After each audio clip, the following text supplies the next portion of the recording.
Bismillahirrahmanirrahim.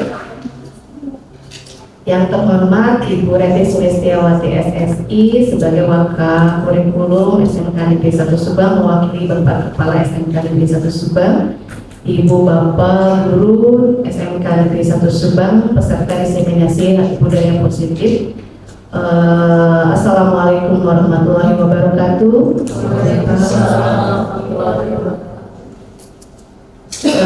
Pertama kita panjatkan puja dan puji syukur kehadiran Allah Subhanahu wa Ta'ala yang mana pada pagi hari ini kita bisa berkumpul dalam kegiatan diseminasi budaya positif yang mana akan diterapkan di SMK Negeri 1 Subang, dan sebagian implementasinya sudah kita sering laksanakan di kelas ya oleh Ibu Bapak Guru. Dan tak lupa sholawat beserta salam terlimpah curah kepada junjungan kita Nabi besar Muhammad SAW. Ibu Bapak, untuk mengawali kegiatan ini marilah kita simak bersama sambutan dan tentunya arahan dari Ibu Wakil Kurikulum mewakili dari Bapak Kepala SMK Negeri 1 Subang. Kepada Ibu Reti dipersilakan. Terima kasih berikan. Bismillahirrahmanirrahim. Assalamualaikum warahmatullahi wabarakatuh. Puji syukur kita panjatkan kehadirat Allah Subhanahu wa Ta'ala. Kita semua bisa berkumpul menghadiri diseminasi budaya positif yang akan disampaikan oleh Bu Rika sebagai peserta rekognisi CGP angkatan 10. Alhamdulillah kita diberi kesehatan sehingga kita bisa kumpul dalam ruangan ini dalam keadaan sehat walafiat. Tak lupa kita curahkan atau sampaikan sholawat dan salam kepada junjungan besar kita Nabi Muhammad SAW. Semoga syafaatnya sampai kepada kita di yaumil akhir nanti. Terima kasih kepada Ibu Bapak atas kehadirannya. Mohon maaf Bapak Kepala Sekolah seperti yang disampaikan oleh Bu Rika tidak bisa hadir di tempat ini karena sedang menghadiri perpisahan di sekolah keduanya untuk Ibu Bapak. Jadi mohon maaf tidak mengurangi rasa hormat ya dengan ketidakhadirannya. Mudah-mudahan dengan adanya diseminasi ini Bu Rika bisa menularkan terutama ini budaya positif di sekolah kita. Memang budaya positif sudah diterapkan di mana kita yang pertama yang sangat ketara ada yang orang tua siswa yang menyatakan ketika berkunjung ke sekolah kita dan sekolah SMK rasa pesantren. Nah itu budaya positif kita adalah pertama adalah membiasakan anak sholat bersama, yaitu kita yang pertama. Dan ini juga di kelas-kelas setelah kita laksanakan budaya positif yang lainnya lagi kebersihan, yang membiasakan diri kebersihan. Dan ini pun Teknika punya program lagi budaya positif yang mungkin sudah kita terapkan sebagian besarnya. Mudah-mudahan dengan adanya diseminasi ini mengingatkan kita kembali dan memotivasi kita lagi untuk lebih baik lagi. Dan juga yang paling penting memotivasi rekan-rekan kita untuk mendaftar sebagai CGP. Kita baru 8 dengan Teknika, dengan Bu Rika ya baru 8 orang. Gitu. Mudah-mudahan dengan banyaknya guru penggerak sekolah kita bisa lebih maju dan lebih kompetensi gurunya lebih baik lagi dan bisa bersaing dengan sekolah-sekolah yang lain di luar Subang. Mungkin dari saya tidak panjang lebar. Terima kasih atas perhatiannya. Wassalamualaikum warahmatullahi wabarakatuh. Ya, terima kasih kepada Ibu Reti Sulistiawati SSI atas sambutan dan arahannya. Mangga Ibu Bapak kita mulai saja ya sambil disambi cemilannya. Barangkali Ibu Bapak kita sambil ngobrol santai saja. Ibu Bapak terkait diseminasi ini ada beberapa konsep inti yang nanti akan saya sampaikan. Lebih ke konsep intinya sih ya terkait dengan apa yang sebetulnya banyak hal yang di sini adalah oh ternyata begini ya gitu. Mungkin nanti akan kita coba bahas ya Ibu Bapak. Bisa biar lihat ya. Budaya positif ini adalah nilai-nilai dan kebiasaan-kebiasaan di sekolah yang berpihak pada peserta didik agar mereka dapat berkembang menjadi pribadi yang kritis, penuh hormat juga, dan tanggung jawab, serta memiliki nilai-nilai yang memang berdasarkan nilai-nilai kebajikan universal. Di konsep inti budaya positif ini tadi saya bahas ada 6, Ibu Bapak nanti akan saya kupas, yaitu disiplin positif dan nilai-nilai kebajikan, teori motivasi, ada juga keyakinan kelas, lalu kebutuhan dasar manusia, dan posisi kontrol serta segitiga restitusi. Mungkin yang ada baru Ibu Bapak kita di posisi kontrol dan segitiga restitusi. Ya, ini yang mungkin juga membuka paradigma Ibu Bapak yang guru penggerak, sehingga nanti ada posisi kontrol mana yang sering kita gunakan ketika kita di kelas. Ya, Ibu Bapak ini terkait dengan disiplin positif. Sebelum masuk ke bagian disiplin positifnya, saya akan terlebih dahulu stimulus dan teori kontrol akan menyampaikan ini. Ini berdasarkan pendekatan teori kontrol dari Stephen R. Covey, ya, di bukunya Principles and Center Leadership. Di stimulus respon, di sini realitas atau kebutuhan kita sama, padahal di teori kontrolnya itu adalah pada kenyataannya realitasnya kebutuhan kita berbeda-beda, ya, termasuk juga murid-murid kita. Kadang kita menyamakan kebutuhan anak-anak kita, kebutuhannya sama, padahal realitas kebutuhan kita itu berbeda-beda. Lalu di stimulus respon kita mengenal semua orang melihat hal yang sama, padahal kenyataannya setiap orang memiliki gambaran berbeda, ya, gambaran yang berbeda. Terus kita mencoba mengubah agar orang berpandangan sama dengan kita. Padahal di teori kontrol itu adalah kita berusaha memahami pandangan orang lain tentang dunia. Jadi bukan mencoba mengubahnya, tapi agar orang lain memahami pandangan. Itu lebih ke situ. Terus perilaku buruk dilihat sebagai suatu kesalahan. Tidak semuanya begitu. Di teori kontrol itu kita mengenal semua perilaku itu pasti ada tujuannya. Kenapa anak dia nyolong, kenapa anak dia bolos, tentu ada tujuannya. Nah, ini yang mungkin nanti akan kita naik ke bahasan berikutnya. Dan selama ini kita melihatnya perilaku buruk itu kesalahan, gitu ya, satu kesalahan. Terus orang lain bisa mengontrol saya, padahal yang bisa mengontrol diri sendirinya itu adalah memang dirinya sendiri, ya. Jadi yang bisa merubah si anak, ya tentu dirinya sendiri, gitu. Merubah kita juga adalah kita, bukan orang lain atau bukan siapa-siapa. Terus pemaksaan ada pada saat bujukan gagal, padahal kolaborasi merupakan pilihan-pilihan yang baru, ya. Bisa juga dengan kita berkolaborasi, bukan suatu paksaan dari bujukan, ya. Terus terakhir adalah model berpikir menang kalah, padahal di teori kontrol kita mengenal model berpikir menang-menang. Di sini Ibu Bapak saya sampaikan disiplin positif itu berasal dari bahasa Latin kalau untuk disiplinnya, disiplina, yang berarti belajar. Makna atau konotasinya itu lebih ke murid, ya. Disiplin diri membuat orang menggali potensi menuju sebuah tujuan apa yang dia hargai.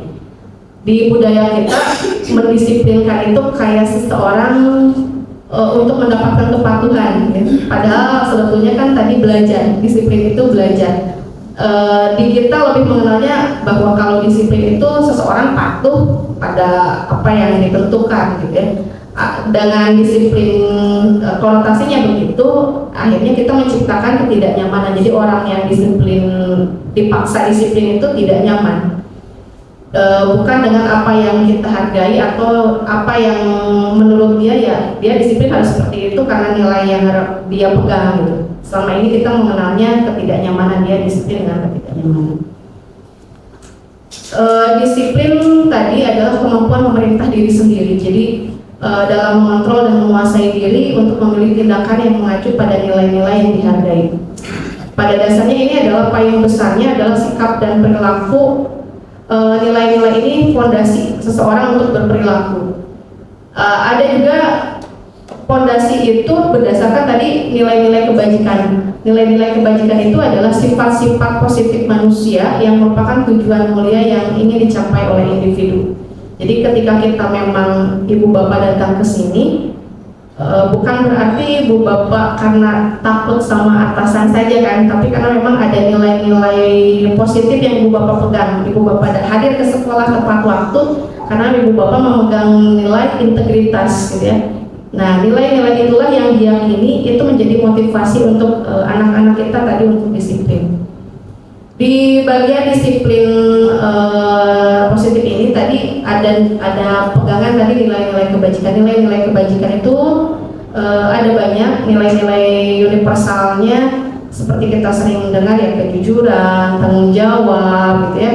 Nah, di antaranya ada nilai-nilai kebajikan untuk anak-anak di Indonesia. Kita memegang nilai kebajikan berdasarkan profil pelajar Pancasila yang saat ini digaung-gaungkan penguatannya adalah di P5 tadi. Tentunya tadi nilai-nilai di profil pelajar Pancasila ini menjadi tadi nilai kebajikan yang jadi dasar anak-anak kita untuk mereka melakukan tindakan, yaitu beriman bertakwa kepada Tuhan Yang Maha Esa dan berakhlak mulia, mandiri, bernalar kritis, berkebinekaan global, bergotong royong dan kreatif. Itu untuk yang di profil pelajar Pancasila.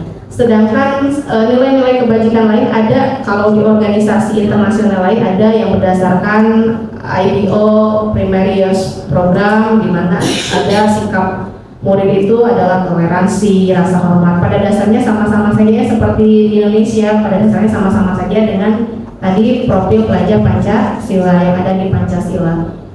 Cuma beda istilah, cuma beda mungkin kalau di organisasi internasional lain pegangan untuk di nilai-nilai kebajikan untuk di negara lain. Selanjutnya ini Ibu Bapak yang menjadi menarik, teori motivasi kait sama tadi. Kenapa kita melakukan sesuatu? Ada motivasi eksternal, ada motivasi internal. Nah, yang eksternal ada dua, yaitu menghindari hukuman atau tadi ketidaknyamanan, atau untuk mendapatkan imbalan.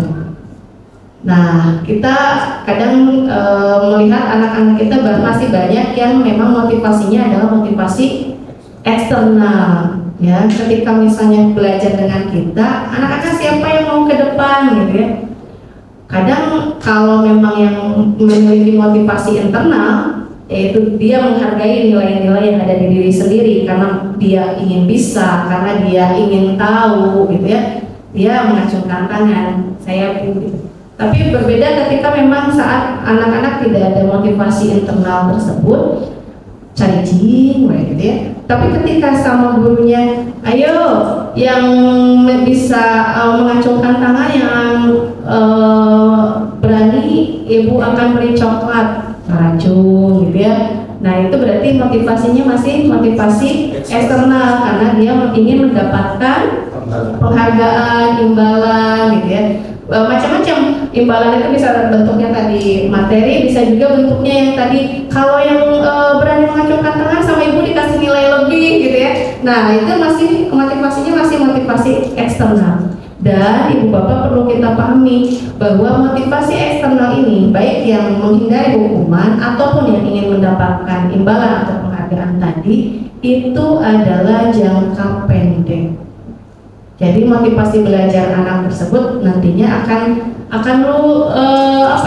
hilang sendiri ketika motivasi eksternalnya tidak dipenuhi. Ketika gurunya memang tidak lagi mengiming-iming itu, akhirnya hilang ya. Berbeda dengan motivasi internal.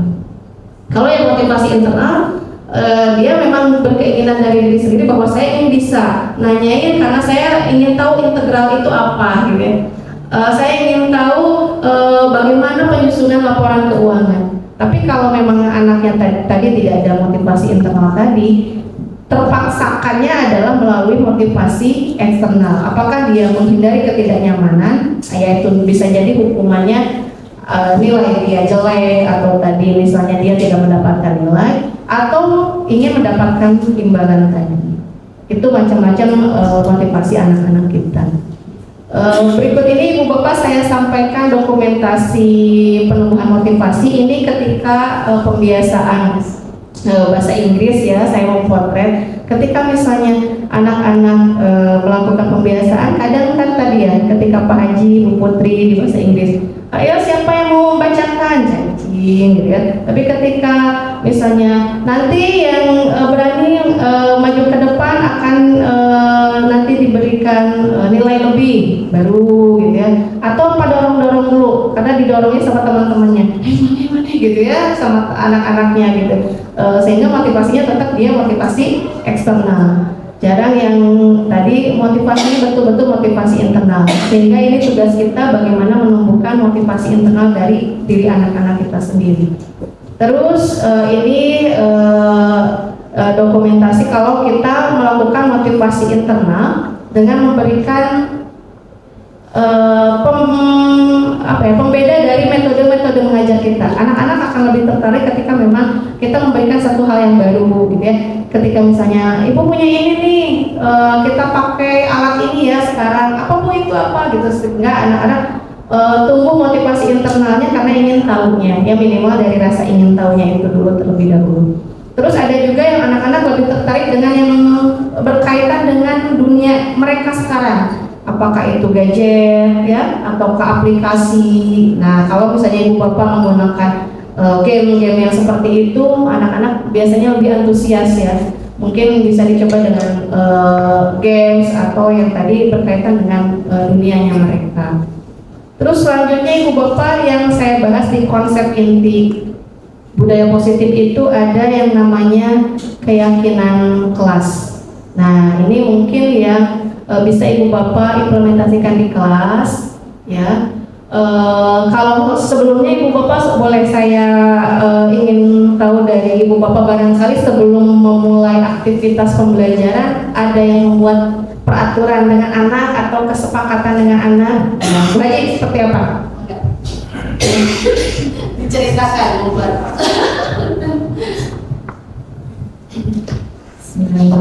Assalamualaikum warahmatullahi wabarakatuh.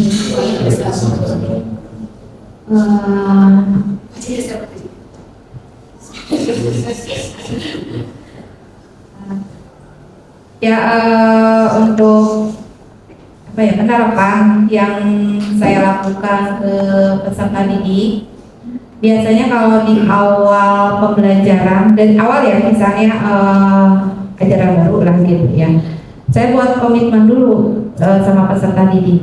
Misalnya salah satu contohnya aturan misalnya masuk kelas, andai kata misalnya telat sekian menit, baik itu peserta didik maupun guru, itu apa yang akan kita lakukan, itu berdasarkan kesepakatan bersama. Kemudian itu ya kehadiran di kelas, karena memang kenapa saya menerapkan ini, karena mendidik anak supaya disiplin waktu. Tuh.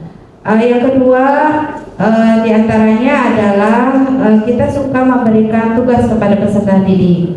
Nah, dari tugas ini kalau kita tidak memberikan sesuatu statement yang agak ini ke peserta didik, ke siswa, itu terkadang siswa mengabaikan.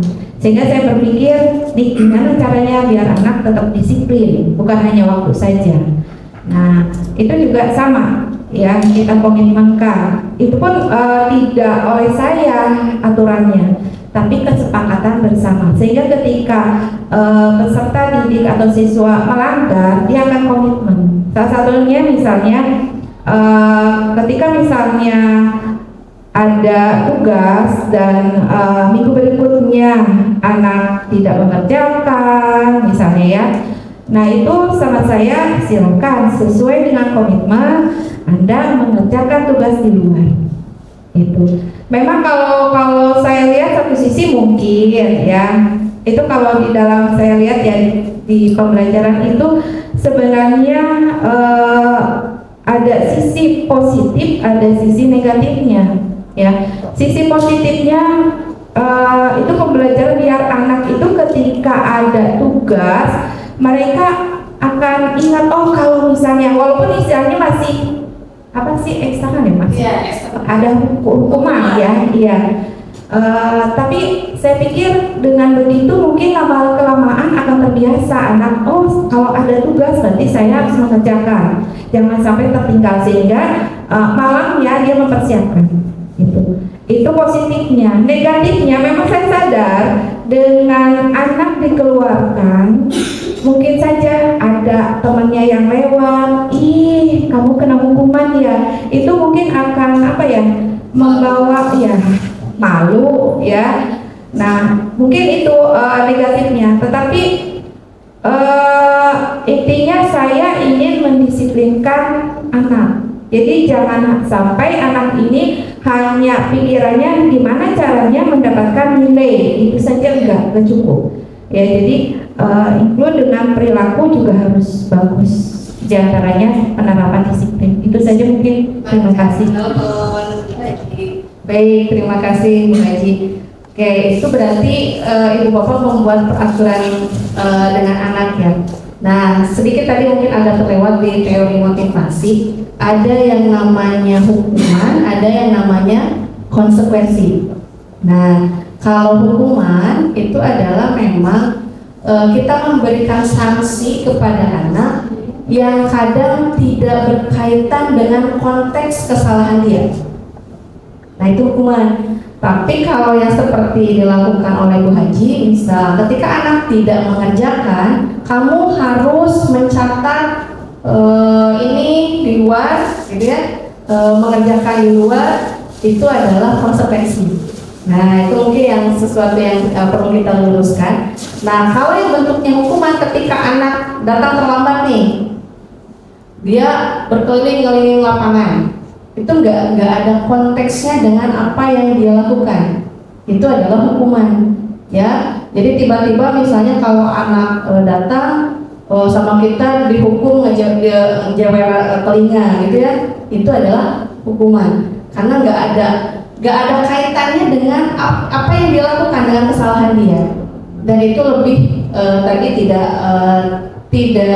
tidak bagus untuk motivasi dia, karena akan menjadi satu ingatan bagi dia, memorable-nya saya pernah dibeginikan, gitu ya. Nah, berbeda tadi dengan konsekuensi. Kalau konsekuensi semacam hukuman, tapi lebih kita kaitkan dengan konteks, dengan kesalahan dia. Jika dia datang terlambat, misalnya ya, akhirnya kita memberikan konsekuensi kepada dia, tidak mengikuti pelajaran selama 2 jam pelajaran, baru masuknya ketika jam pelajaran ketiga misal. Itu masih berkaitan dengan tadi konteks kesalahan atau apa yang dilakukan oleh anak. Nah, barangkali kita coba pilihkan lebih menghindari hukuman, ya, terlebih untuk ibu bapak yang di kesiswaan. Makanya kalau Pak Aca sekarang sudah menyebutnya kepada anak-anak itu teman-teman, gitu ya. Nanti kita akan bahas kenapa Pak Aca menyebutnya ke anak-anak teman-teman, karena ada di teori kontrol nanti.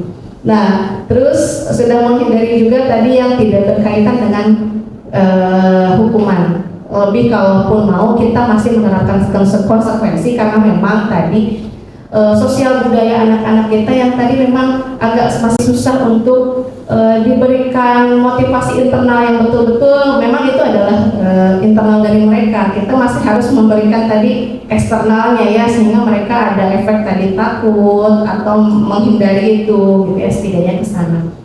Itu kalau untuk keyakinan kelas berbeda dengan peraturan yang ibu bapak buat, karena ini lebih mengedepankan nilai-nilai kebajikannya. Kalau peraturan kan lebih datang 5 menit sebelum bel, itu peraturan. Terus melakukan piket kelas setiap bla bla bla, gitu ya, itu lebih ke peraturan. Tapi kalau keyakinan itu lebih kepada nilai kebajikan apa dari apa yang tadi dilakukan. Misal datang tepat waktu, berarti nilai kebajikannya apa? Disiplin. Berarti keyakinan yang harus mereka pegang adalah disiplin, ya. Terus prinsip universal juga bisa, atau tadi yang kita berpegang kepada dimensi dari profil pelajar Pancasila juga bisa. Jadi kalau menurut dosen, keyakinan ini akan lebih memotivasi seseorang dari intrinsik dibandingkan Waalaikumsalam Pak Irwan Mangga. Dibandingkan seseorang akan memiliki dari ekstrinsik, karena seseorang tersebut tergerak, bersemangat menjalankan keyakinannya daripada hanya sekedar mengikuti rangkaian peraturan-peraturan tertulis tadi, ya, karena mereka meyakini itu. Gitu. Selanjutnya di keyakinan kelas, bagaimana cara membentuk keyakinan kelas? Di sini keyakinan kelas tadi bersifat abstrak dibanding peraturan. Jadi kalau peraturan kan tadi detailnya tadi datang 5 menit sebelum bel, terus membawa buku bla bla bla pada saat pelajaran anu. Tapi kalau keyakinan ini lebih ke abstraknya tadi, nilainya apa? Nilai universalnya apa? Nilai kebajikannya apa? Misalnya tadi disiplin, tanggung jawab, integritas, gitu ya, kejujuran, cinta, kebersihan. Jadi lebih ke nilai abstraknya saja. Keyakinan kelas ini tadi berupa pernyataan-pernyataan universal, terus dibuatkan dalam bentuk yang positif. Jadi kalau selama ini kita peraturan ada yang kadang negatifnya, tidak boleh membuang sampah sembarangan, gitu ya. Itu konotasinya lebih ke negatif. Dibanding kita mengganti dengan menjaga kebersihan. Menjaga kebersihan itu positif. Dan kalau di keyakinan itu lebih ke nilai universalnya, ya, yaitu tadi cinta, kebersihan. Terus keyakinan kelas hendaknya tidak terlalu banyak sehingga mudah diingat dan dipahami. Semua warga kelas berkontribusi membuat kegiatan keyakinan kelas ini lewat curah pendapat, lalu bersedia meninjau kembali keyakinan kelas dari waktu ke waktu. Jadi kalau keyakinan kelas lebih simpel, disitunya keyakinan kelas 10 AKL 3 misal. Di situ tercantum kejujuran, disiplin, tanggung jawab, kebersihan, itu saja. Jadi hanya nilai-nilai dari universalnya tadi yang tercantum. Seperti contohnya ini Ibu Bapak, peraturannya kan selalu kembalikan buku ke tempatnya. Keyakinan kelasnya yaitu tanggung jawab, ya, jadi lebih abstrak dibandingkan dengan peraturan. Terus dilarang mengganggu orang lain. Di sini lebih menghormati orang lain, gitu ya. Terus hadir di sekolah 15 menit sebelum pembelajaran dimulai. Komitmen, ya, bisa juga tadi disiplin.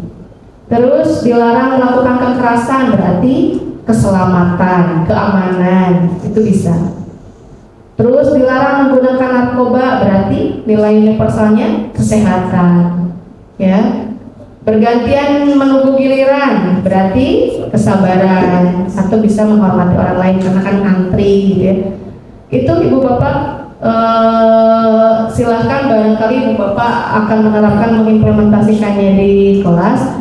Karena ketika misalnya anak melakukan pelanggaran, kita akan membalikannya bukan ke peraturan, tapi ke keyakinan ini, ke keyakinan kelas. Nanti akan berkait dengan materi selanjutnya.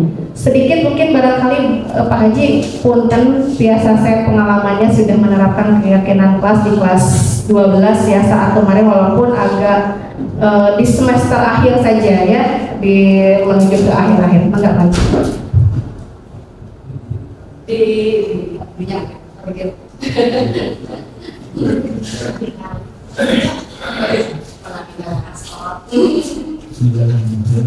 Assalamualaikum warahmatullahi wabarakatuh.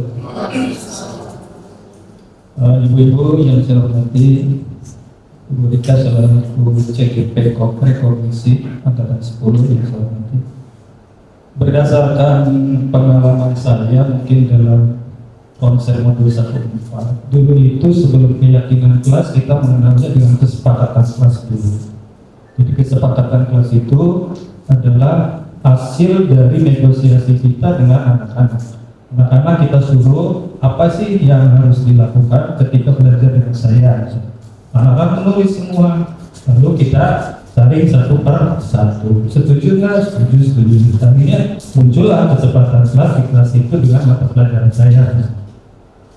Nah, berkaitan dengan teknik itu akhirnya setelah jadi kesepakatan dijadikan tapi rambu-rambunya menjadi keyakinan kelas, satu kelas itu. Ya, jadi keyakinan kelas lebih berorientasi pada kebaikan atau nilai-nilai yang bersifat universal, yang umum, yang intinya saja sehingga akan mudah untuk menghafal. Resikonya apa? Resikonya tadi munculnya konsekuensi gitu, konsekuensi ketika kita melakukan kadang-kadang saya pernah pernah ditolak anak karena dalam peraturannya anak meminta saya masuk 5 menit setelah bel karena saya makan dulu Pak, katanya jadi setelah bel itu tidak on time gitu. Jadi kadang-kadang saya on time tapi ternyata ditolak, Pak kesempatannya kan makan dulu katanya. Jadi saya keluar dulu. Ini merupakan satu pengalaman yang kita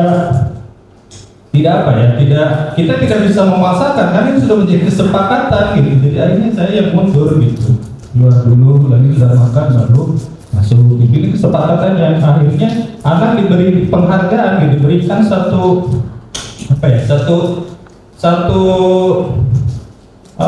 kebiasaan yang baik menurut mereka gitu. Jadi diharapkan dari awal seperti ini nanti akan menjadikan habit, menjadi kebiasaan mereka yang baik sehingga mereka juga resikonya ketika melanggar itu anak sudah tahu.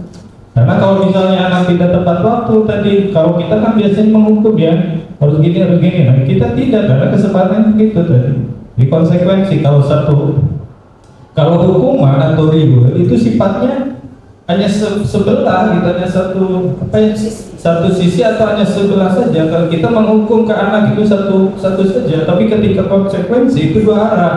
Kita mengingatkan dia juga mengingatkan kita gitu. Jadi satu semacam, kalau dalam komunikasi mah ya two way traffic communication gitu, ada dua arah gitu, antara kita mengkomunikasikan Pak belum jadwalnya, belum waktunya, jadi bisa ditolak gitu. Nah, itu pengalaman yang tidak dialami sebelumnya pengalaman seperti itu. Nah, berikutnya juga pengalaman ketika kita membuat satu keyakinan kelas ini, anak itu menjadi suatu jadi dalam penyusunan masalah-masalah tadi kesepakatan kelas itu menjadi aktif, ingin ini. Jadi semua, bayangkan saja dari 32 anak, misalnya anak kan masing-masing punya perbedaan ya, diferensiasi keinginan gitu. Apakah itu selalu kita tampung? Kita tampung dulu semua. Bahkan saya tulis di depan, jadi turut semua ada 32 keinginan anak. Nah nanti dari sini satu persatu, nomor satu misalnya setuju nggak kalau kita masuk tepat waktu? Ada yang tidak setuju, ada yang setuju, itu wajar saja. Tapi kita milih berapa yang setuju, ternyata lebih banyak, maka itu diambil gitu. Kalau misalnya itu tidak setuju anak-anak, kita coret gitu. Jadi nanti akan muncul peraturan keyakinan kesepakatan yang sedikit gitu. Nah nanti dari ranah kesepakatan kelasnya bisa ada 10, nanti kita buatkan keyakinan kelas seperti tadi. Kalau misalnya dilarang mengganggu orang lain, berarti kita harus bisa menghormati orang. Atau misalnya kita harus belajar tepat waktu, berarti harus disiplin. Nah, itu seperti itu. Jadi kadang-kadang menggunakan sistem istilah dengan supaya diingat tadi oleh Terika. Jadi keyakinan kelas itu kita buat semacam misalnya Mr. Kim misalnya. Apa Mr. Kim itu? Satu harus mandiri, R-nya harus responsif misalnya. Kayaknya apa misalnya? Kayaknya adalah kreatif. Ini apa? Inovatif. M-nya menyenangkan. Seperti itu anak jadi belajar dengan saya harus Mr. Kim gitu. Nah, itu mungkin pengalaman dari Mas ya, keren ya pengalamannya. Berarti jangan sekolahnya saja yang punya tagline keren ya, ibu bapak nanti ke kelas dengan siapa? Mr. Kim gitu. Dengan siapa? Misalnya kemarin juga ada pengalaman di sekolah lain Bu Asih gitu ya, karena namanya mirip sama Bu Sutiasih, Bu Asih. Jadi ada itunya juga, B-nya apa, U-nya apa gitu ya. Bagus. Terima kasih Pak Haji pengalamannya yang luar biasa. Ibu bapak itu pengalaman dari Pak Haji, tinggal mangga di ATM-nya kita tiru dan modifikasi bagaimana pengimplementasian di kelasnya tadi, sehingga anak sepakat dengan apa yang sudah disepakati bersama dan juga tadi memiliki nilai-nilai yang ingin mereka tuju. Saya ingin memiliki nilai-nilai itu gitu, sehingga mereka memiliki motivasi internal harapannya ya. Kalaupun tadi masih berdasarkan motivasi eksternal yang minimal tadi kita tidak memberikan hukuman, tapi memberikannya adalah konsekuensi, masih berkaitan dengan apa yang mereka lakukan, apa yang mereka lakukan, kesalahannya apa.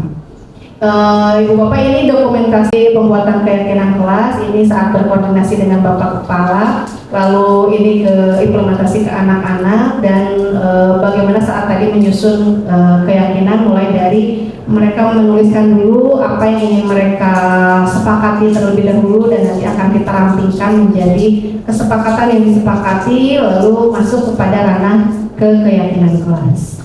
Itu. Nah, ini yang menarik Ibu Bapak, saya lanjut kebutuhan dasar manusia, dan ini yang harus kita pahami dari masing-masing anak. Kebutuhan dasar manusia itu ada yang survival, ya, itu adalah kebutuhan pokok manusia, misalnya kebutuhan akan makan, minum, pakaian, sandang, pangan, ya, seperti itu. Ada kebutuhan cinta kasih atau diterima, ada juga yang ingin kesenangan. Ya, dalam hidup kita ini 5 ini kita butuh, karena ini kebutuhan dasar. Kesenangan, lalu kebebasan, dan terakhir penguasaan. Sebagai contoh Ibu Bapak, misal seorang anak dia sering mengganggu temannya, mengambil makanan atau minuman yang dibawa oleh temannya. Misalnya ketika datang dari kantin, temannya langsung direbut, ya. Itu bisa jadi kita harus memahami kebutuhan dasar mana yang ingin dia penuhi. Satu, bisa jadi dia kebutuhan survival, misal karena memang dia dari keluarga yang kurang berada, misalnya karena memang tidak memiliki makanan, akhirnya dia mengambil punya orang. Itu bagaimana penanganan guru jika menghadapi seperti itu, berarti karena dia kebutuhan dasarnya survival, apa yang harus kita lakukan. Terus bisa jadi cinta kasih, jadi dia caper, nyari perhatian, karena misalnya di keluarganya dia kurang perhatian, nggak ada yang sering ngajak ngobrol, sehingga ketika misalnya dia ngambil punya si A-nya ngejar-ngejar dia, lalu lompatan gitu ya, bagi dia itu dia ngerasa dicintai gitu ya, dia diperhatikan oleh si A tersebut. Berarti kebutuhan dasar yang ingin dia penuhi adalah tadi cinta kasih. Kebutuhan ketiga yaitu kesenangan. Kalau kesenangan itu adalah kepuasan tertentu ketika memang dia ngeganggu batu teh nyara poe ningali si A ngambek ka urang gitu ya. Ada yang anak seperti itu, mungkin ketika ditanya kunaon kamu ngeganggu nyara poe Bu, si eta jadi ngambek kan ka saya gitu ya. Barangkali itu adalah kebutuhan dia yang ingin dia penuhi. Atau juga ingin kebebasan. Misal kebebasan itu adalah posisinya ketika memang dia selama ini di rumahnya ada aturan-aturan tertentu yang sehingga dia tidak bisa bebas untuk mengambil makanan atau tadi minuman, ya. Kalau misalnya dengan konteks ini, misalnya ketika dia ngambil punyanya si A, dia merasa terbebas bahwa dia bisa melakukan itu, sementara di rumah dia tidak bisa melakukan itu. Ya, ada yang ternyata anak di rumahnya mah dan tidak begitu Bu, gitu. Tapi di sekolah ternyata dia melakukan itu karena ada bagian kebutuhan yang ingin dia penuhi tadi. Terus ada juga penguasaan, dia merasa senang sehingga si A itu tunduk kepada dia. Pokoknya buat saya ini makanannya gitu ya. Kamu mau beli deh gitu ya. Sehingga akhirnya si A-nya takut kepada dia, akhirnya beli lagi. Bagi dia itu adalah penguasaan. Berarti si A itu patuh kepada saya. Ya. Atau ada juga yang nyuruh, kamu beliin ya makanan. Pokoknya saya pengen sebelah, bla bla bla bla bla. Sehingga si A nurut gitu ya, ngasihin dengan secara sukarela. Si A-nya tiba-tiba ngasihin gitu ya. Itu adalah kebutuhan penguasaan. Ya. kita harus pahami di posisi mana kebutuhan yang akan dipenuhi oleh anak tersebut, sehingga ngaruh kepada penanganan kita. Kalau yang tadi memang survival, oh berarti di rumahnya memang dia nggak punya makanan gitu ya. Seperti apa yang harus kita lakukan? Itu terkait dengan kebutuhan dasarnya, sehingga berpengaruh ke sini Ibu Bapak. Saya akan sampaikan posisi kontrol dulu. Kita ada 5 posisi kontrol sebagai penghukum, pembuat merasa bersalah, teman, pemantau, dan manajer. Yang posisinya paling mungkin negatif itu adalah penghukum, ya. Yang masih terbilang positif tapi masih eksternal itu adalah pembuat merasa bersalah dan teman. Yang sudah positif namun menumbuhkan motivasi internal itu ada di pemantau dan manajer. Ya, contoh penghukum itu adalah ibu bapak yang sering misalnya, ya udah kamu tidak memakai sepatu warna hitam, pokoknya kamu tidak boleh memakai sepatu selama di sekolah. Itu adalah penghukum. Ya, kalau yang pembuat merasa bersalah itu adalah kita menangani anak ketika anak melakukan kesalahan, kita kayak seolah menyadarkan dengan lemah lembut, dengan nada yang halus. Kamu nggak kasihan ke ibu udah capek-capek ya membuat kamu naik kelas, kamunya malah membuat kepercayaan ibu hilang ya, sehingga ibu kecewa sekali dengan kamu. Itu adalah pembuat merasa bersalah. Ya, anak memang tersadarkan, tapi tadi masih motivasinya eksternal, karunia ke ibu gitu, kasihan kepada ibunya, sehingga ini masih tadi jangka pendek ya. Kalau yang teman itu adalah yang kita posisinya memposisikan diri bahwa kita dekat dengan anak-anak ya. Ini ada plus minusnya. Dari ketiga ini ada tentu ada plus dan minusnya. Penghukum tadi ya tentu anak-anak akan lebih membuat memorable yang tadi negatif ya, sehingga takutnya memang betul-betul bukan karena konsekuensi tadi, tapi karena memang takut dihukum ya. Dan bisa jadi ketika memang ada satu kondisi yang tadi berkaitan dengan kebutuhan dasar dia, saya tidak pakai sepatu ILT karena memang ayah alasan, tiba-tiba saya harus lari keliling lapangan tanpa sepatu misalnya, sehingga terekam dalam ingatannya, padahal dia punya alasan karena nggak punya sepatu lagi, yang sepatu satunya adalah kehujanan, tapi si guru tidak memberi kesempatan untuk memberikan alasan tadi, akhirnya berlaku di posisi kontrolnya tiba-tiba sebagai penghukum. Ini yang mungkin membuat anak tadi trauma ya. Penjelasannya di sini ketika agak kecil ya. Nah, penghukum itu menghardik, menunjuk-nunjuk ya, menyakiti, menyindir. Nah, ini juga masuk karena ada barangkali guru kita yang tidak membuat hukuman fisik, tapi secara verbal ya, tadi posisinya mungkin dengan kalimat atau sindiran ya.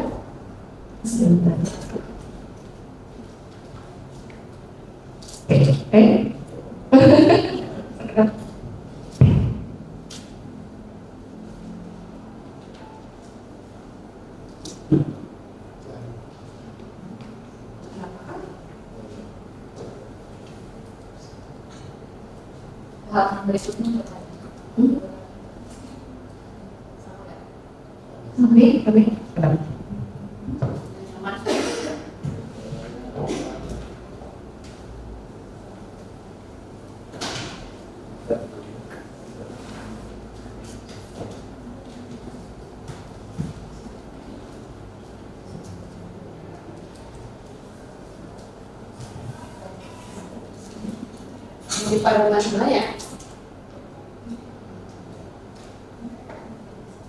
Oke.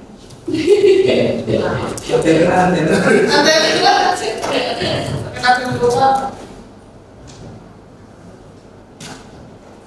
Jadi ada yang perlu tentang keyakinan kelas. Jadi setelah dilakukan kesepakatan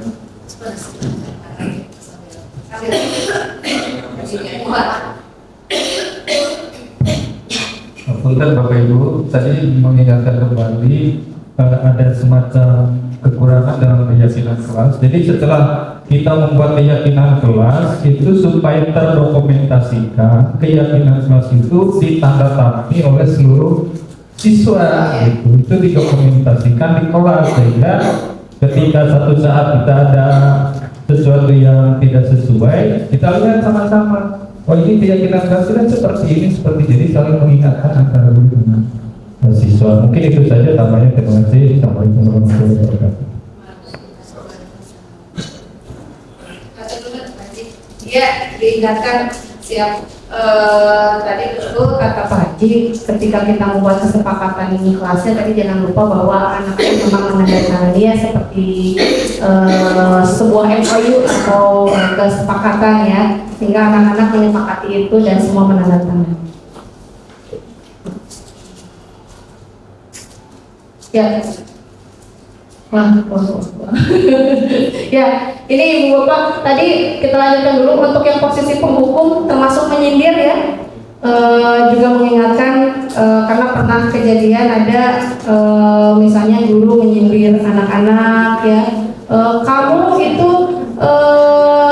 bla bla bla, atau ada juga yang lebih menyindir kepada fisik juga itu tidak boleh ya. Itu mohon dihindari. Terus ada juga Ibu Bapak yang ini pembuat orang merasa bersalah itu ya tadi berceramah. Ini kadang mungkin kita kadang berada di posisi itu ya, termasuk saya misalnya. Kadang kita berceramah seolah-olah hakim jadi nggak jawab.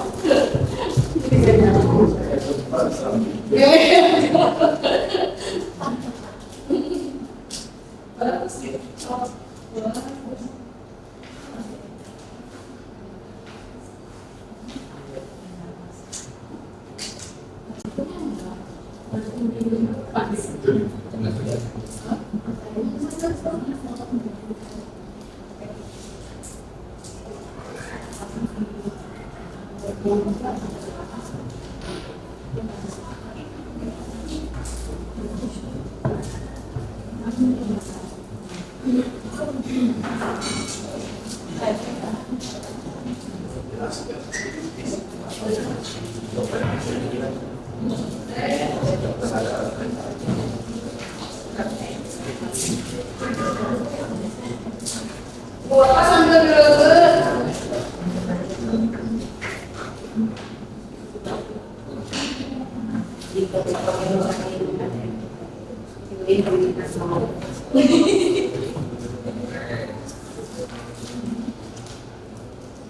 Ya, tidak.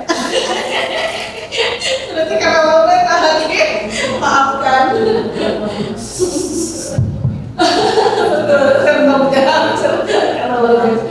Ya, kita lanjutkan tadi. Kalau yang membuat merasa bersalah ini kadang kita sering menerapkan. Jadi metodenya ceramah menunjukkan kekecewaan mendalam, gitu ya. Anak-anak, ya ibu teh merasa kecewa, ya. Jadi kalian gini. Itu yang mungkin sering kita merasa di posisi itu mungkin sering, sehingga anak merasa bersalah. Akhirnya mereka memperbaiki tindakan mereka, namun masih dalam tahapan tadi motivasinya masih eksternal karena merasa tidak enak kepada kita, mengecewakan kita, akhirnya mereka memperbaiki kesalahan mereka. Nah, kalau yang ini masih di kontrolnya positif tadi, membuatkan alasan untuk murid-muridnya. Jadi misalnya kalau berlaku sebagai teman tadi, dia memposisikan diri guru tersebut sebagai teman. Ayo tuh kerjakan, ya makanya cari kerjakan gitu ya. Jadi bahasanya juga bahasa loma, kalau bahasa Sunda ya, bahasa loma dengan anak, sehingga anak merasa bahwa itu adalah seperti teman, ya. Dia kerjakan nih buru, makanya dia yang bapak tadi kerjakan gitu ya. Rata-rata bapak-bapak mungkin banyak yang berada di posisi ini, teman, ya. Seperti para kapro, TPM, TPSM, mereka banyak yang dekat dengan anak-anak, memposisikan tadi sebagai teman, sehingga mereka patuh, gitu ya, patuh. Tapi tadi kontrol positifnya masih belum dari diri anak sendiri, tapi masih dari pantauan dari eksternal tadi. Kalau yang pemantau itu memposisikannya dia memantau, menghitung, mengukur gitu ya. Kalimat yang diutarakannya bisa kamu tahu kan dari peraturannya gitu ya, seperti yang tadi Bu Ismi lakukan. Terus konsekuensinya apa, sanksinya apa gitu ya. Di sini apa yang telah kamu lakukan gitu ya, mengapa kamu melakukan itu, bagaimana terjadi seperti itu lebih ke pemantau ya. Berbeda dengan manajer, itu hampir mirip sebetulnya. Pemantau itu satu level mau menuju manajer, tapi berbeda sedikit. Kalau manajer ini lebih ke tadi, kita membalikan kepada hal yang kita yakini. Apa yang kita yakini selama ini? Kamu bercita-cita jadi apa? Apa harapan kamu ke depan gitu ya? Sehingga kita mengaitkan kesalahan mereka, membalikannya dengan apa yang ingin mereka capai, apa yang ingin mereka tuju. Kalau kamu memperbaikinya, jadi kira-kira mau seperti apa ya? Kalau misalnya kamu mau jadi punya cita-cita ini, kalau kamu berlaku begini bisa nggak tercapai? Jadi lebih membalikannya ke posisi kesalahan dia dengan nilai yang diyakini tadi. Kalau yang manajer, ya. Kalau yang pemantau itu hanya tadi, yang haji itu yang pemantau. Kita membalikannya kepada konsekuensinya apa. Kamu kalau tidak mengerjakan, konsekuensinya apa? Ya, itu pemantau. Tapi kalau ke manajer, kita lebih menyadarkan dia, kan dia mau jadi seperti apa, dia mau memiliki nilai apa gitu. Dia mau jadi, misalnya tadi mau jadi seorang yang sukses, apakah akan tercapai kalau kamu begini? Itu yang manajer. Nah, sementara ini ibu bapak banyak di mana? Di penghukum kah? Pembuat rasa bersalah, teman, pemantau, manajer. Teman ada, pembuat rasa bersalah, kadang-kadang ya.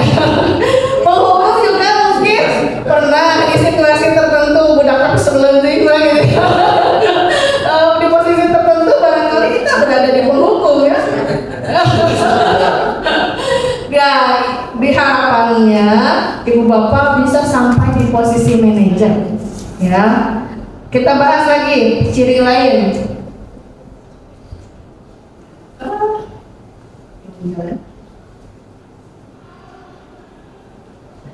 Ya, di posisi manajer tadi itu menguatkan karakter ya. Jadi kalau kita balikin ke anak tadi, menguatkan karakter. Berbeda dengan pemantau, dia menyesuaikan bila diawasi gitu ya. Oh enggak Pak Haji, enggak gimana? Jadi berkaitan dengan kontrol diri aspek manajer itu, tekniknya itu dengan melakukan coaching dengan anak. Jadi teknik untuk melakukan seorang manajer itu biasanya menggunakan coaching dengan anak. Nah, coaching dengan anak itu kita menguatkan dengan membuat pertanyaan-pertanyaan pemantik ke anak tanpa memberikan solusi. Jadi anak sendiri, tadi saya katakan bahwa ketika anak kalau tidak disiplin, misalnya dia ingin jadi tentara, bagaimana itu bisa terjadi gitu kan? Nah, akhirnya anak menemukan solusi sendiri, permasalahan sendiri dengan pendekatan coaching. Tapi kalau untuk pemantau biasanya kita menggunakan yang namanya segitiga restitusi.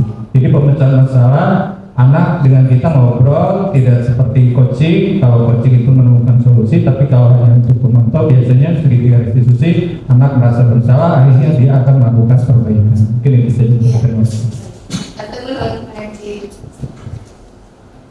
Terima kasih. Terima kasih Pak Haji, alhamdulillah banyak ditambahkan ya. Di posisi manajer tadi betul, ketika kita berdialog dengan anak itu dengan menerapkan coaching, sehingga anak tadi ketika kita balikan kepada pertanyaan apa keyakinan dia, apa cita-cita dia, sehingga dia menemukan sendiri, oh iya ya, dia sadar sendiri, saya pengen jadi tentara, tapi pira buku tidak bisa diatur gitu ya. Nah mereka akan menyadari itu. Tapi kalau yang pemantau itu kita bisa menerapkan dari mulai pemantau itu segitiga restitusi. Nanti akan kita bahas setelah ini. Nah ini Bu Bapak tadi hasilnya. Kalau yang manajer tadi betul menguatkan watak, menguatkan karakter. Kalau yang pemantau itu menyesuaikannya bila diawasi tadi. Bila misalnya tadi kamu sudah tahu kan konsekuensinya kalau kamu datang terlambat, akhirnya dia mengerjakan di luar. Tapi pami misalnya posisinya saat Bu Haji nggak ada, bisa jadi itu dia melakukan lagi kesalahan karena nggak ada Bu Hajinya juga, sedang ada kegiatan rutin gitu ya. Akhirnya mereka lalai juga karena tadi sifatnya sementara ya, bukan dari motivasi intrinsik mereka. Kalau yang teman ini juga agak sedikit ini ketergantungan. Kalau yang teman kadang guru yang posisinya posisi kontrolnya teman, dia banyak membantu ke anak.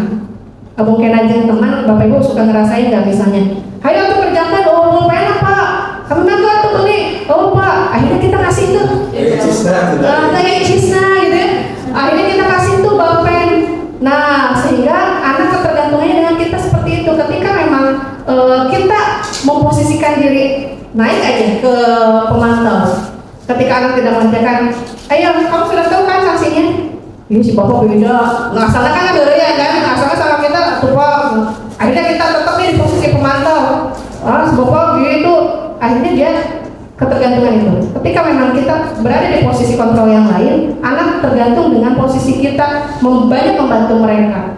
Ya, tadi saya cisna, saya balpen, akhirnya ketika misalnya di guru yang lain, ya dia ogah-ogahan juga. Tapi di posisi kita dia aman karena kita memposisikan sebagai teman tadi ya. Atau jangan Bapak mah benar ya Pak siap gitu ya sama kita. Tapi ketika ngobrol, Bapak kadang pernah menyadari ada anak-anak tertentu lamun jadi pelajaran yang lain di saya mah boro-boro sare wae gitu ya. Tapi di saya mah kerja enggak mungkin. Di Ibu Bapak menerapkan posisi kontrol tadi ya, sehingga anak memiliki motivasinya eksternal tadi ya. Terus kalau yang membuat rasa bersalah, akhirnya suatu waktu dia menyangkal atau berbohong karena kita sering menerapkan aduh cing karunya ke ibu kamu teh ya kamu bolos wae gitu ya, sehingga akhirnya dia menyangkal berbohong enggak ada bu gitu, sehingga membuat kita luluh gitu ya, membuat kita luluh karena tadi takut kita kecewa dengan dia, akhirnya dia melakukan penyangkalan dan melakukan berbohong. Terus kalau yang penghukum ini memberontak, bisa jadi mendendam karena tadi yang ada di ingatan dia adalah apa yang kita lakukan tanpa membuat anak memberikan alasannya tadi, sehingga anak dendam atau menyalahkan orang lain. Itu hasil dari posisi yang kita pakai. Ini kalimat-kalimat yang sering dilontarkan oleh murid ketika kita menggunakan posisi itu. Misalnya tadi saya nggak peduli, saya dihukum ya Muslim dihukum gitu ya. Kalau yang kita posisi penghukum, kalau yang merasa bersalah kadang ibu maafin ya gitu ya. Ibu maafin ya tadi itu kita begini. Nah itu kalau kita posisinya di pembuat merasa bersalah. Terus kalau yang di teman, ketika misalnya dikecewakan tadi misalnya, ya tadi Bapak kan friend kita gitu ya. Jadi mereka ngerasa saya berpikir ibu bapak teman saya.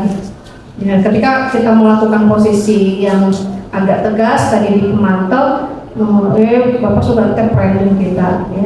Kalimat-kalimat itu yang ciri-ciri.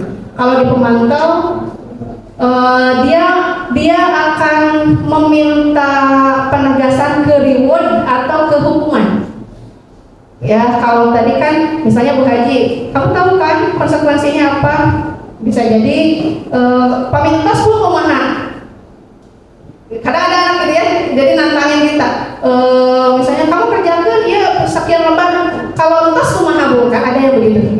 Atau ada juga yang tadi minta reward, misalnya kalau yang pertama kali ngumpulin dapat coklat gak Bu? Gitu.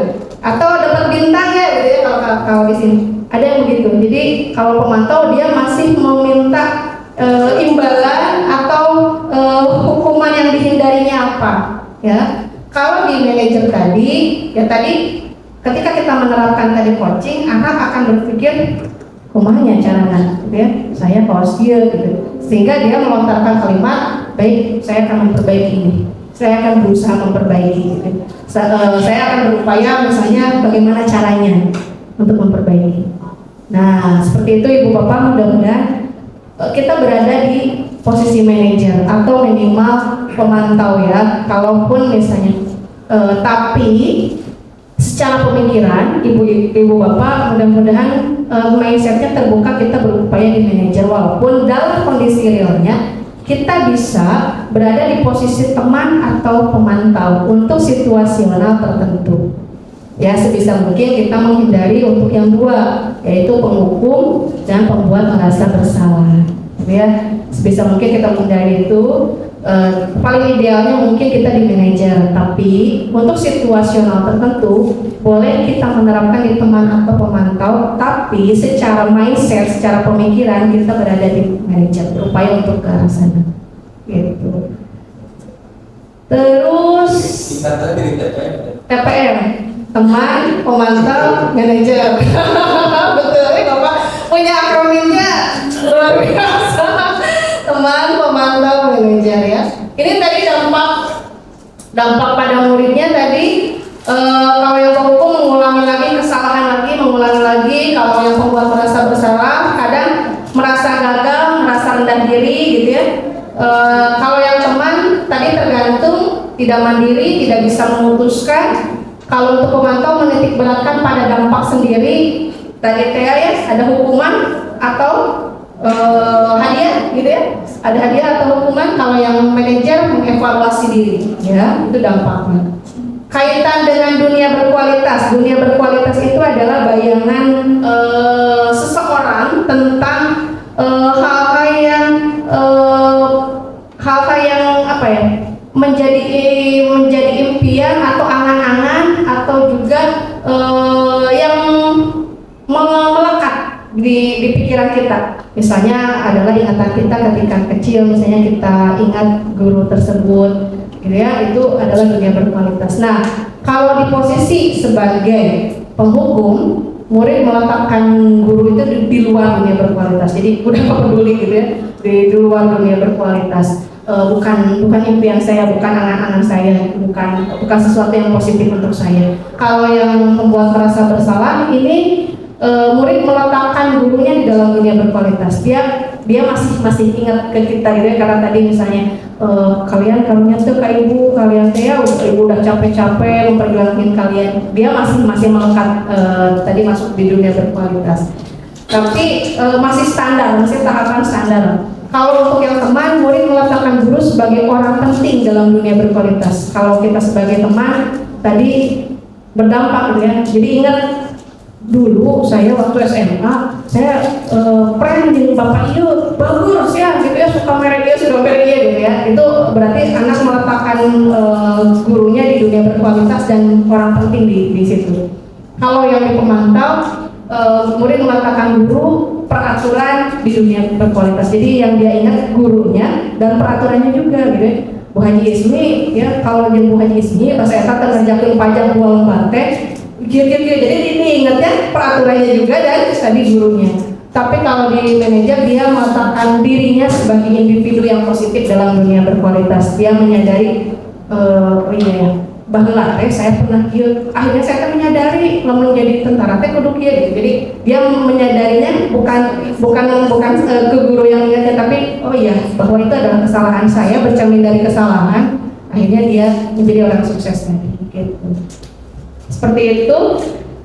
Terakhir Ibu Bapak, ini yang sedikit bisa juga diterapkan di kelas oleh Ibu Bapak adalah segitiga restitusi. Tadi yang disampaikan oleh Pak Haji, penanganan murid ketika melakukan kesalahan, di posisi pemantau atau di manajer juga mungkin sesekali ya Pak Haji, bisa di manajer sesekali kita menerapkan segitiga restitusi, yaitu proses menciptakan kondisi murid untuk memperbaiki kesalahan mereka sehingga mereka kembali pada kelompok atau karakter yang lebih kuat.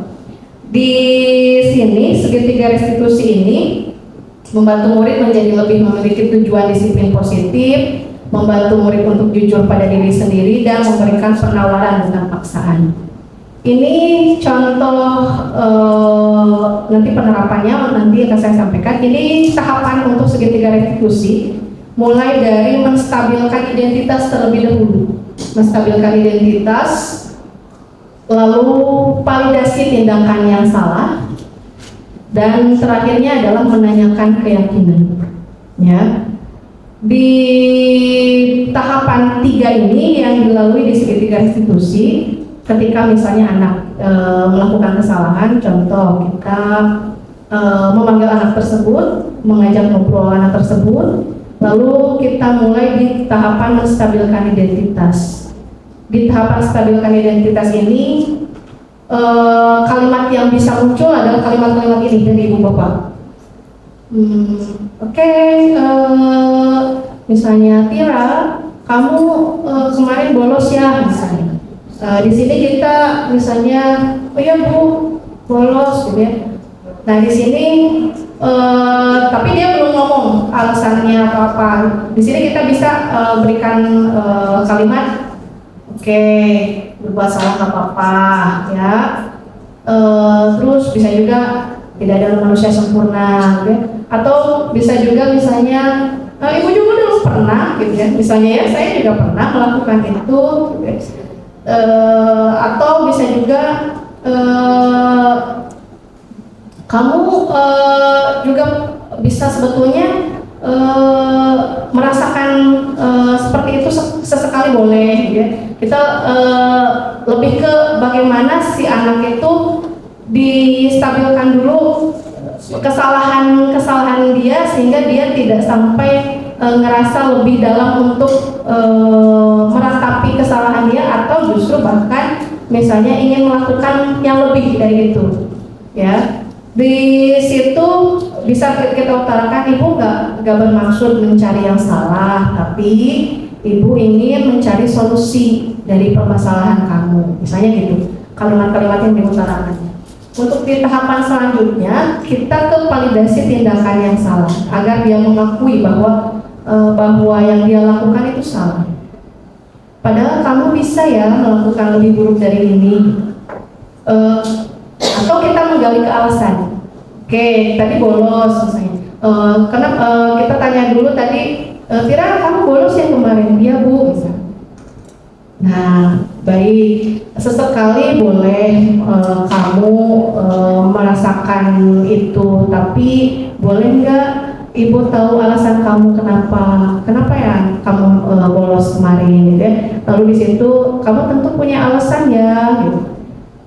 Di situ kita menggali ke tadi kebutuhan dia. Bisa jadi dia bolos ada alasannya, apakah survival, misalnya dia nggak punya ongkos, atau misalnya tadi dia butuh dicintai karena ingin misalnya diperhatikan oleh kita, gitu ya, akhirnya dipanggil oleh kita, akhirnya dia mendapatkan perhatian dari kita. Atau misalnya kesenangan, ya dia bolos teh, ya dia senang-senang main game, atau misalnya dia nonton bioskop, gitu ya. Ataukah misalnya kebebasan karena misalnya di rumah dia dikekang, ya, akhirnya dia merasa bebas. Atau penguasaan, yang hal-hal yang seperti itu yang digali di validasi tindakan yang salah. Bukan berarti kita membenarkan kesalahan dia, tapi posisinya kita memahami bahwa dia melakukan kesalahan ada tujuannya tadi, ya. Di tahapan terakhir kita balikan kepada keyakinan dia, menanyakan keyakinan. Oke, tadi kamu bolos karena kamu ikut nongkrong dengan teman-teman kamu misalnya. Apakah menurut kamu itu benar? Kita tanyakan kepada dia, tindakan dia itu salah atau benar. Tadi di validasi tindakan. enggak Bu, misalnya kalau tidak, nilai apa yang sudah kamu langgar, atau misalnya nilai yang sudah kita sepakati nilai yang mana, atau kamu mau jadi apa kedepannya, apakah bisa diraih dengan kamu begini, gitu ya. Kita menanyakan kepada keyakinan tadi. Itu sedikit mungkin tahapan untuk di segitiga restitusi. Ini dokumentasi saat penerapan segitiga restitusi. Barangkali Ibu Bapak saya memberikan sedikit mungkin pengalaman ketika kemarin mendokumentasikan tugas untuk demonstrasi kontekstual, tugas praktik bagaimana penerapan segitiga restitusi. Akan coba saya buka di YouTube. Sambil membuka, Pak Haji barangkali pengalaman pernah menerapkan segitiga restitusi saat kondisi anak-anak? Mangga.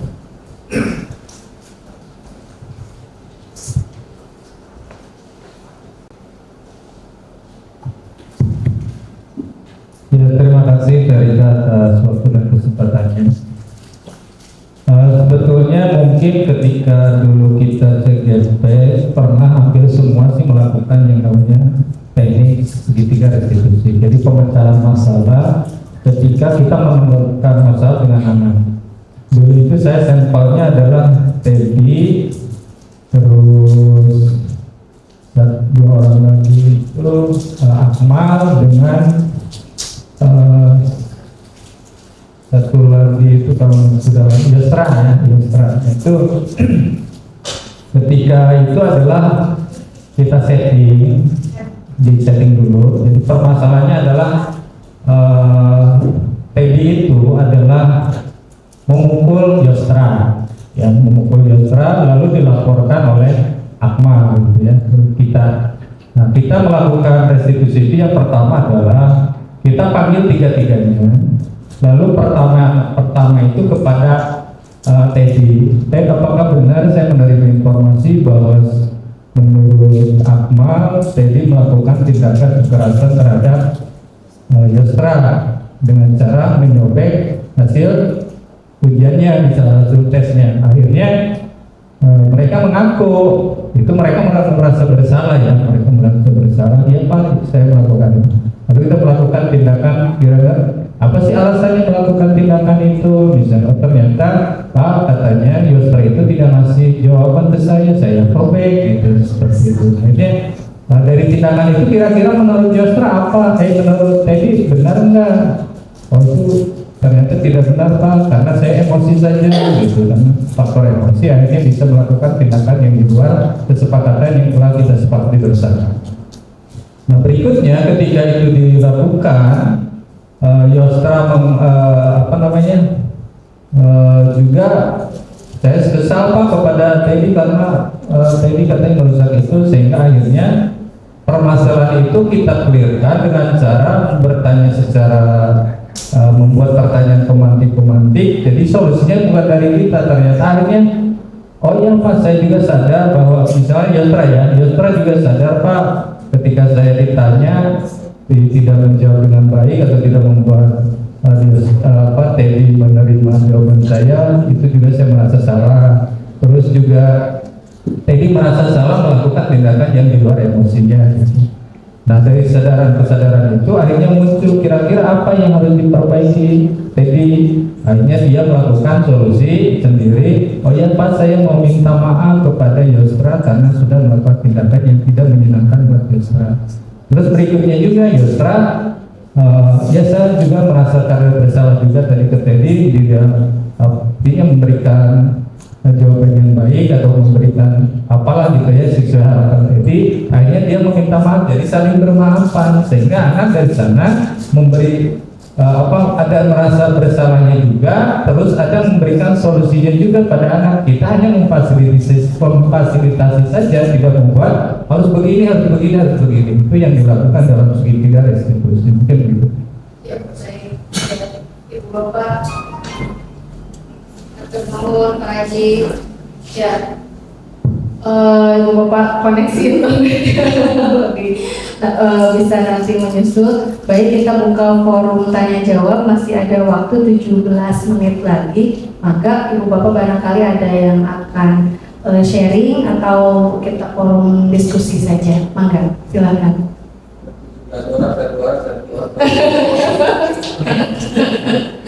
17 menit lagi. Mangga. Silakan. Akan lebih pengalaman Ibu Bapak misalnya, saya tidak menerapkan teori ini, tapi ada misalnya pengalaman positif yang pernah didapat ketika misalnya melakukan disiplin positif kepada anak. Mangga. Tiwi? Mbak Ji? Oh ya, Bu lagi sama Pak Iwan. Enggak Pak Iwan.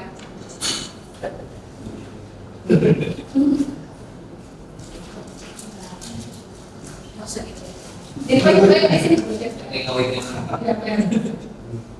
kasih Bu. Sebelumnya saya mau menanyakan, ini kebetulan saya kan ngajar di PPN. Yang mungkin dari awal tuh udah dikasih kesepakatan dengan seperti ini gitu ya. Cuma pas pelaksanaannya itu agak sulit. Misalkan contohnya kalau anak misalkan mau izin ke air gitu, itu susah kalau menteri yang lainnya itu.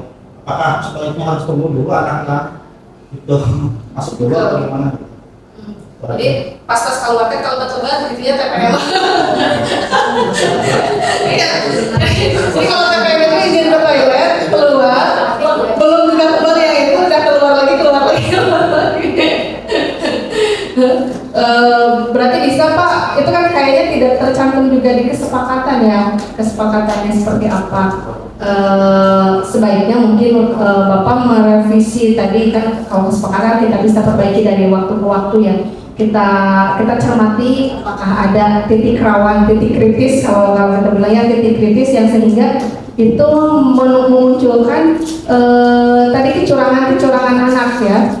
Boleh mangga Bapak buat mungkin di kelas itu kita merevisi kesepakatannya seperti apa. Kalau memang itu tidak tercantum di kesepakatan ya susah, pasti akan terjadi seperti itu Pak. Ya pasti anak izin ke toilet misalnya bisa jadi di kesepakatan kelasnya hanya tercantum misal meminta izin untuk ke toilet. Meminta izin ya Pak, izin. Tapi tadi balik laginya itu yang nggak muncul ya. Mungkin bisa ditambahkan di kesepakatannya terkait misalnya waktunya, mungkin untuk case klausal untuk yang TPM.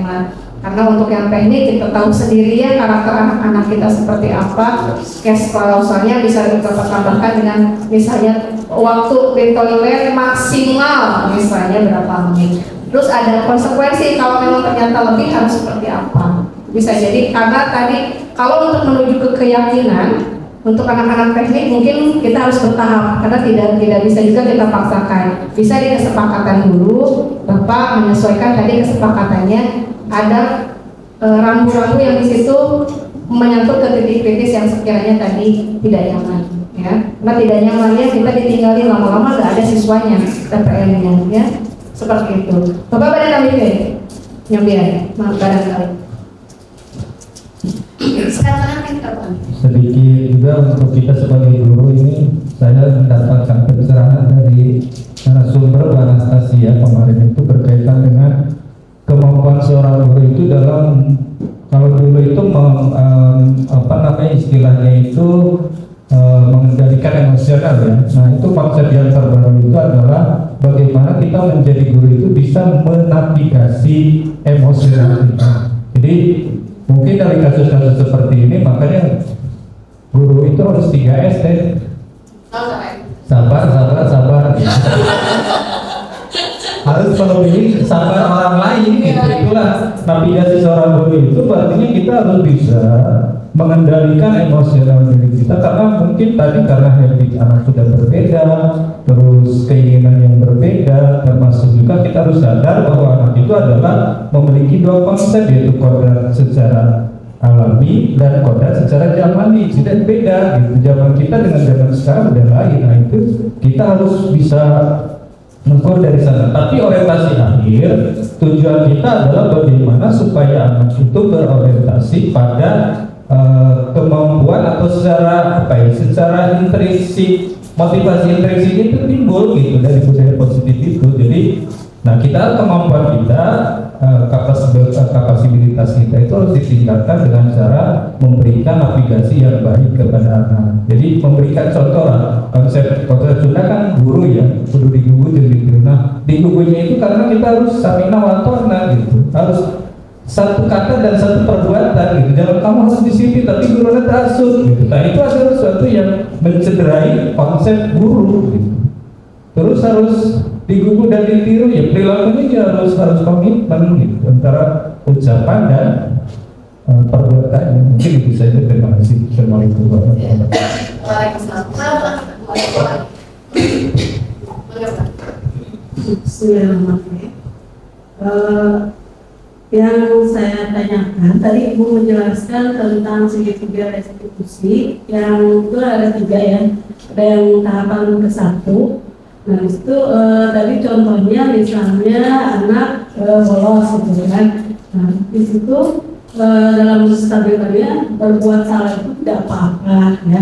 Nah jadi itu kan lebih ke hal negatif ya maksudnya. Jadi anak itu seperti kalau misalnya bolos dulu kan kata ibu nggak apa-apa ada ya. Di kelas juga ada, tapi bukan bolos, jangan suka kesiangan gitu. Karena bangunnya suka siang gitu.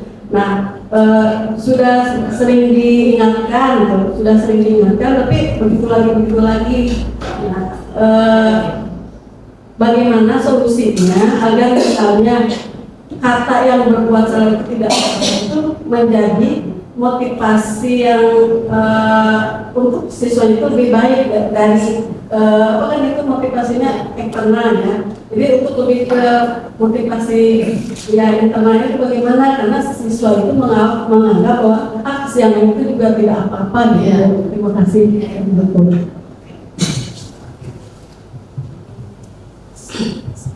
Ya, dalam hal ini untuk kasus kalau memang dia baru ya Bu, maksudnya dia baru kesiangannya melakukan itu, jadi kita stabilkan dulu emosi dia bahwa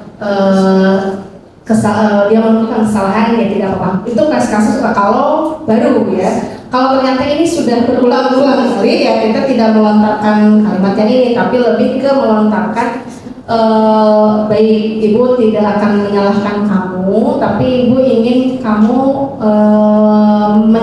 kita sama-sama mencari solusi bersama. Lebih ke situ, mungkin ke kalimat yang keempat, kelima ya. Lebih ya kita bisa mencari solusi bersama nih. Terus kita tanya tadi ke validasi tindakan yang salah.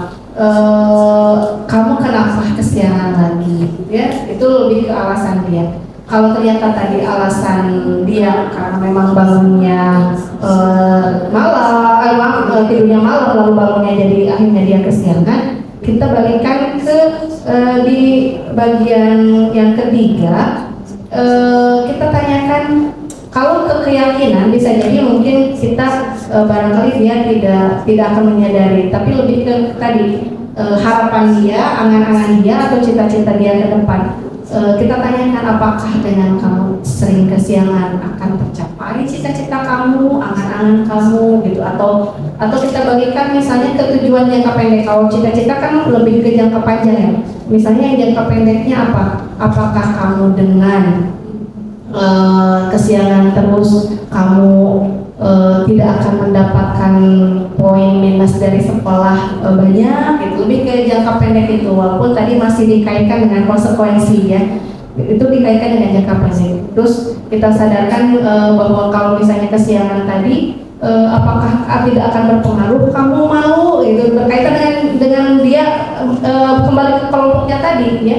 Apakah kamu dengan melakukan kesiangan terus apakah tidak akan misalnya teman-teman kamu misalnya mengejek atau apa bisa lebih ke sana. Lalu di situ baru kita sadarkan dia, kalau dia menyadari itu kita lebih ke penekanannya, oh berarti kalau kamu begitu harus begini. Kalau kamu menyadari tadi bahwa kamu punya cita-cita, terus ya kamu harusnya seperti ini, gitu, lebih ke mengarahkan. Kalau bedanya dengan coaching, kalau coaching kan memang si anak harus sampai menemukan ke titik sendiri. Kalau memang belum sampai ke titik itu, di segitiga restitusi ibu bisa sambil mengarahkan dengan kalimat kita, tapi pada dasarnya kita tidak menyalahkan tindakan dia, tapi kita ingin memperbaiki keadaan ke depan. Jadi kalau di segitiga restitusi kita tadi stabilkan dulu emosi dia, jangan dengan kita tadi memberikan pernyataan-pernyataan, oh saya pernah seperti itu gitu ya, atau saya juga pernah melakukan kesalahan, atau nggak apa-apa kamu begini, atau sebenarnya kamu bisa ya, kayak tadi menyobek, sebenarnya kamu bisa ya melakukan tindakan yang lebih gitu, lebih ke situ boleh. Tapi kita sadarkan dengan tadi membenturkannya dengan keyakinan dia. Kalau misalnya itu agak sulit, ya mungkin ke arahnya ke angan-angan, cita-cita atau harapan dia. Bisa yang jangka pendek atau yang jangka panjang. Seperti itu. Barangkali Pak Haji menambahkan. Untuk landing itu mungkin yang Kalau misalnya tadi kasusnya Bu Ami berkaitan dengan bagaimana misalnya tadi kebiasaan anak itu yang terus menerus itu jadi habit itu ya, tapi habitnya negatif.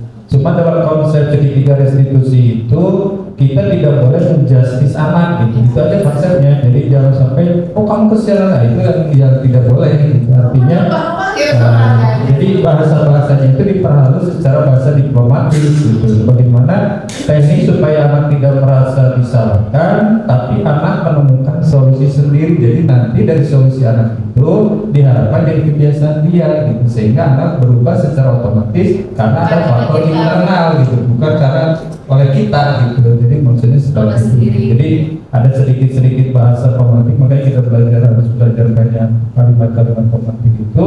Jadi kita jangan memberikan solusi. Guru sekarang itu tidak memberikan solusi, tapi memberikan pertanyaan pemantik. Jadi anak yang menemukan dalam pembelajaran, dalam apapun. Jadi kalau anak yang menemukan dan oh benar konsepnya menurut saya gini-gini, nggak apa-apa gitu. Itu anak konsepnya nggak apa-apa. Gitu. Kadang-kadang kita kan suka menjustis anak ya, kamu masalah sesuai dengan teks misalnya. Itu hal-hal yang seperti itu kalau dihindari dalam konsep kurikulum merdeka gitu. Artinya ada kemerdekaan anak, ada kemerdekaan anak untuk melakukan hal-hal yang seperti itu. Kayak tadi yang salah juga misalnya, bukan berarti berbuat salah itu tidak apa-apa, tapi kita tidak menjustis langsung ke anak, kamu salah gitu, harusnya begini. Nah itu solusi kan, kita menjustis anak sudah memberikan solusi lagi, tapi dalam masalah segitiga restitusi kita tidak melakukan tindakan itu, tapi bagaimana mengangkat anak supaya harga dirinya dihargai dengan bahasa yang halus sehingga anak menyadari dia salah, setengah salah, baru dia menemukan kira-kira solusinya. Oh saya harus begini. Mungkin nanti anak dari jawaban tersebut, anak menjadi satu keyakinan dirinya bahwa saya itu selalu itu karena sudah berjanji ke Bu Anggi, misalnya saya akan melakukan mungkin itu. Ya minimal tadi ya, karena dari eksternalnya mulai takut ya, tapi ke Bu Anggi gitu. Ya harapannya untuk jadi habit internal. Terima kasih Bu Pak. Ada lagi? Kita 4 menit lagi. Barangkali. Atau tanggapan, jadi harus pertanyaan, mangga. Tanggapan terkait yang sudah disampaikan. Apakah selama ini Bapak misalnya tadi tersadarkan dengan posisi kontrol atau hal lain ya, atau pernah melakukan ini namun tidak tahu bahwa ini teh adalah ini ya posisinya gitu. Enggak, barangkali Umi. Terima kasih Bu Rika. Ya memang ya kita karena belum tahu teori ataupun apa sebenarnya yang dijelaskan Bu Rika tadi itu, telah kita sebagian besar itu dilaksanakan di awal kita pembelajaran kita dengan anak, memberikan kesepakatan, juga kita memotivasi anak dengan eksternal, di mana dari dampak akhirnya kita menginginkan internal mereka yang untuk menyadari bahwa dia atau mereka belajar itu untuk apa, bukan untuk siapa-siapa gitu kan, untuk masa depan mereka sendiri. Kadang seperti itu yang saya lakukan di matematika ketika pembelajaran. Awalnya kita membuat kesepakatan kelas seperti apa yang diharapkan dengan belajar dengan saya gitu kan, ini utamanya dengan saya. Karena terus terang keterbatasan waktu kita sehingga mengefektifkan dan mengefisiensikan waktu itu sangat penting sekali dengan kedisiplinan anak, sehingga di awal kita sepakat. Nah, selain itu saya juga memberikan motivasi karena setiap kelas itu pasti berbeda-beda kan anaknya. Ada yang anak tadi ingin caper gitu ya karena kurang perhatian, ada caper, ada yang capernya positif, ada yang negatif juga. Kadang kita menghadapinya luar biasa ya. Terus juga ada anak yang pendiam. Pendiamnya itu emang diam, dan ada pendiam tapi otaknya jalan. Nah, kita yang harus waspada itu adalah diam semuanya gitu kan. Jadi jangan sampai nggak kemana-mana. Jadi bisa mengikuti nggak? Sehingga saya memotivasi anak dengan memberikan reward di awal, selalu diingatkan ketika masuk kelas itu selalu mengingatkan. Jangan lupa, saya akan reward benar ataupun salah yang diucapkan. Yang penting mau ngomong dulu. Biasanya anak itu kurang percaya diri, termasuk saya tidak pede kalau disuruh ngomong di depan ya awalnya. Nah, jadi saya reward ke anak bukan dengan makanan karena sudah levelnya sudah lain. Kita kan dengan poin yang akan dikumulasi di akhir semester nanti poinnya itu. Jadi anak berebut untuk mengumpulkan poin sebanyak-banyaknya. Di situ mau ngomongnya benar ataupun salah mengenai permasalahan yang disajikan itu tidak jadi masalah bagi saya. Jadi yang dipoin bagi saya adalah anak sudah berani menyampaikan pendapatnya. Jadi itu menular ternyata ya, suka rame kalau belajar kelas di matematika karena saya mau. Akhirnya saya 10 spidol itu kurang kayaknya, dan papan tulis kayaknya 2 itu kurang. Apalagi AKR papan tulisnya kecil ya. Anak itu mau tampil ke depan itu dan menyatakan nanti dibahas bareng-bareng kenapa ini jawabannya ini.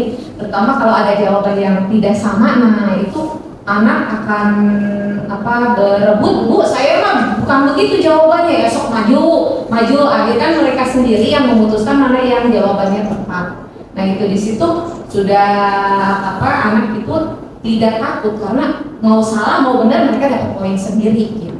Selain nanti mungkin ya kesalahan, saya selalu mengingatkan kalau kamu mau buat kesalahan pasti selalu diingat apa nanti harus yang benarnya seperti apa, karena butuh untuk pengingat. Karena kalau saya ajarkan masuk telinga kanan keluar telinga kiri. Tapi kalau anak melakukan walaupun itu salah, anak akan mengingat, oh iya waktu itu saya di depan sama teman-teman teh gini-gini atau sama gurunya gini-gini, sehingga saya mengingatkan dengan kejadian-kejadian itu.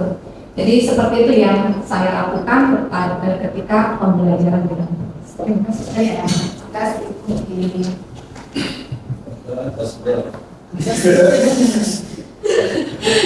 Ada 100 ke atas kelas sesuai perkiraan. Ya baik, Ibu Bapak terima kasih atas kehadiran Ibu Bapak dan kesediaannya juga untuk mendapatkan sharing session dari saya yang masih belajar ya. Kebetulan alhamdulillah dibantu sama Pak Haji ya, karena Pak Haji sudah GP di angkatan ke-6 ya. Alhamdulillah Ibu Bapak dengan berakhirnya pengalaman sekali dari Umi tadi, kita berharap juga untuk kedepannya kita bisa menerapkan, mengimplementasikan ya. Mudah-mudahan kita sudah berada nanti di posisi kontrolnya, mudah-mudahan di manajer ya, atau minimal di pemantau ya, sehingga kita bisa menghindari dari penghukum ataupun pembuat merasa bersalah ya, dan juga kita bisa menerapkan segitiga restitusi ketika penanganan kasus-kasus siswa ya. Terima kasih Ibu Bapak atas waktunya. Kita tutup dengan ucapan hamdalah bersama-sama. Alhamdulillahirobbilalamin. Wabillahi taufiq wal hidayah. Wassalamualaikum warahmatullahi wabarakatuh.